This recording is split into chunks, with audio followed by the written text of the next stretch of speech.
ज्योत आणताना स्टंट कशासाठी जीवघेणी रिस्क. शारदीय नवरात्रोत्सवास आजपासून सुरुवात होत आहे. त्या पार्श्वभूमीवर सध्या जिल्ह्यातील विविध गावातील नवरात्रोत्सव मंडळाचे पदाधिकारी मोठ्या उत्साहात तुळजापूरहून देवीची ज्योत आणण्यासाठी दुचाकी चारचाकी वाहनातून जात असल्याचं, ज्योत घेऊन गावी परतत असल्याचं दिसून येत आहे.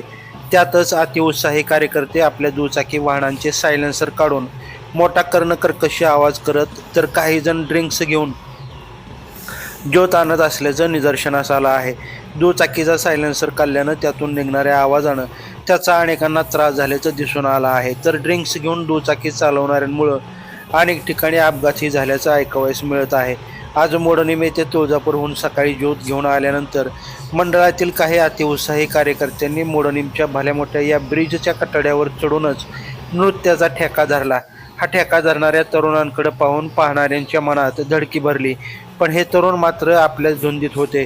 हा सुरू असलेला जीवघेणा स्टंट का आणि कशासाठी केला गेला असेल याचं उत्तर मिळालं नसलं तरी अशा जीवघेण्या नृत्यावेळी जर काही बरे वाईट झाले तर याला जबाबदार हीच मंडळी असतील. पण तुम्हाला काय वाटतं अशा तरुणांच्या या कृत्याबद्दल? कमेंट बॉक्समध्ये आपली प्रतिक्रिया नोंदवा. ताज्या अपडेट जाणून घेण्यासाठी लाईव्ह महाराष्ट्र ध्वनी न्यूजच्या यूट्यूब चॅनलला सबस्क्राईब करा, तसेच बेल आयकॉनवरती क्लिक करा.